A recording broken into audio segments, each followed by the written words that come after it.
আজকে দিলাম ছাদে ঢালাই। আজকে হলো শুক্রবার। তো শুক্রবারে আমাদের বিল্ডিং এর ছাদে ঢালাই দিলাম, মানে আমাদের না, আমার মামা বিল্ডিং উড়াচ্ছে, তো সেই বিল্ডিং এ ছাদে ঢালাই দেওয়া লাগবে, তাই শুক্রবারে দিছিলাম। আজকে আবার কথা ছিল না, কিন্তু তারপর তারা এসেছে। আসসালামু আলাইকুম এভরিওয়ান, কি অবস্থা সবার, কেমন আছো সবাই? আশা করি ভালো আছো। তো তোমাদের মাঝে হাজির হয়ে গেছি আরেকটি নতুন ভিডিওতে। তো আজকে তোমরা তো টাইটেল এবং থাম্বনেল এবং ইন্ট্রো দেখে বুঝে গিয়েছো আজকে ভিডিওটা কি নিয়ে হতে যাচ্ছে। তো আজকে নিয়ে ভিডিওটা হতে যাচ্ছে যে আমাদের নানু বাড়ি ছাদ ঢালাই হবে, মানে বিল্ডিং উঠেছে আমার মামু, তো সেখানে ছাদ দিয়েছে, এবং ছাদে ঢালাই দিতে হবে। তো লোক এসেছে প্রায় 20 জনের মতো, আমরা সবাই মিলে প্রায় 25 জনের মতো।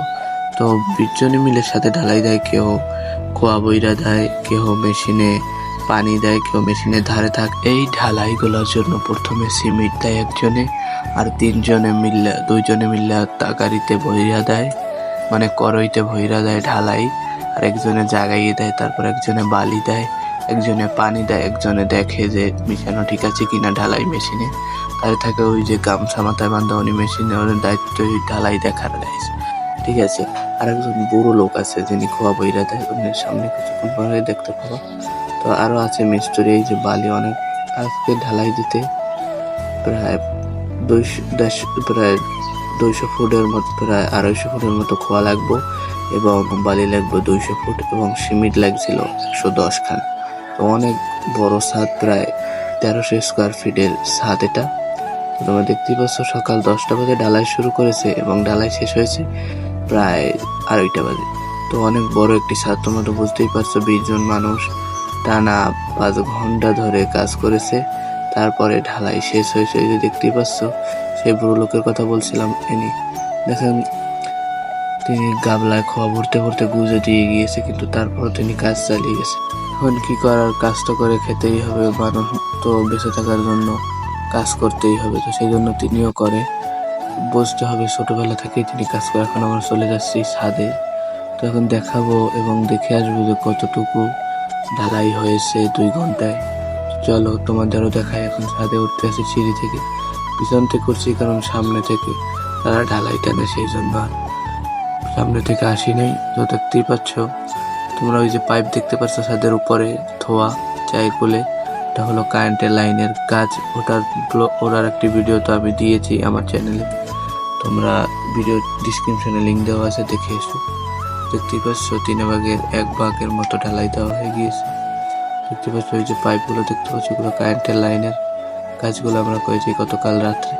আর আমরা যে কারেন্টের লাইন করেছি, তিনি কোন এলাকার মানুষ তোমরা শুনলে অবাক হয়ে যাবে। তিনি হলো স্বৈরাচারী শেখ হাসিনার এলাকার মানুষ, মানে গোপালগঞ্জের মানুষ। আমার গোপালগঞ্জ আত্মীয় আছে, আমার ভাই আছে, আমার ফুফুর বাসা গোপালগঞ্জে। তো যদি কোনোদিন যাই, তো তোমাদের অবশ্যই ভিডিও আকারে আমার চ্যানেলে আপলোড দেবো, তোমাদের দেখাবো গাইস। তো সেই জন্য অপেক্ষা করো সেই পর্যন্ত। সেই ভাইয়ের নাম, তিনি প্রায় 15 বছর ধরে এই কারেন্টের কাজ করে থাকে। তিনি কারেন্ট অফিসেও থাকে, মানে কারেন্টের কাজ করে আর কাজ বাজ করে। তো তাকে আনলাম ফোন দিয়ে যে ভাই আমাদের এই কাজটা একটু আপনার করে দিতে হবে। তো ভাই অনেক বছর পর আসছে আমাদের এখানে, তিনি আসছেন কদিন বেড়াইবেনও, তারপর আমাদের কাজটিও করে দিবেন। তিনি 2 দিন এবং 1 রাত মিলে আমাদের এই ছাদের কাজটি করেছেন, এবং নিচে অনেক কাজ আছে, পানির লাইনের কাজ করা লাগবে, টয়লেটেও পানির লাইন টানা লাগবে। সেই কাজগুলো এখন হয়ে গিয়েছে আরো আগেই, কিন্তু ছাদের কাজটি ধরা হয়নি। তো ধরলাম গতকাল রাতেই করে ফেলেছি। তো তোমরা দেখতেই পাচ্ছ 1 ভাগের মতো ঢালাই হয়েছে, এবং ওই যে হাতে যে এলের মতো ওটা দিয়ে গাদাই দিচ্ছে। এখন আমরা ছাদ থেকে নেমে যাব। তো গাইস তোমরা দেখতেই পাচ্ছ আমি ছাদ থেকে চলে যাচ্ছি গাইস, ঠিক আছে। তো আবার এখন চলে আসলাম কিছুক্ষণ পরে, প্রায় আধা ঘন্টা 1 ঘন্টার মতো পরে চলে আসলাম। তখন দেখছি ওটু ঢালাই হয়ে গিয়েছে, এখন প্রায় অর্ধেকের মতো ঢালাই হয়ে গিয়েছে। তো তোমরা দেখতেই পাচ্ছ ঢালাই অর্ধেকের মতো হয়ে গিয়েছে। কারণ আমি হাত দিয়ে টেস্ট করছি ঠিক আছে কিনা, ঢালাই শক্ত হয়েছে কিনা। এখন দেখতেই পাচ্ছ আমি এসেছিলাম এখন প্রায় 1.5 ঘন্টা পরে, এখন এসে দেখি ঢালাই দেওয়া প্রায় শেষ, কমপ্লিট হয়ে গিয়েছে। তো তোমরা দেখতেই পাচ্ছ ওই সাইডে শুকিয়েও সাদাও হয়ে গিয়েছে। এই একজন মিস্ত্রি মামা, সেও এসেছে, আমার মামাতো ভাই, তোমরা তো চেনো। এই পাশে বালি দিয়ে একটু লিপ দিয়ে দিয়েছে, এটা দেওয়ার কারণ আমি জানি না, তোমরা জেনে থাকলে অবশ্যই কমেন্ট করে জানিয়ে দেবে। দেখতেই পাচ্ছ মেইন মিস্ত্রি, মানে হেড মিস্ত্রি বলা হয় এনিকে। তো এখন আমরা চলে যাচ্ছি বাইরের দিকে, তো আমি এখন বাড়ি যাই। তোমরা আরো রকমের ভিডিও দেখার জন্য আমার চ্যানেলটি সাবস্ক্রাইব করতে পারো। ধন্যবাদ। গাইস, ভিডিওটা কেমন হয়েছে সেটা অবশ্যই কমেন্টে বলে যাবে।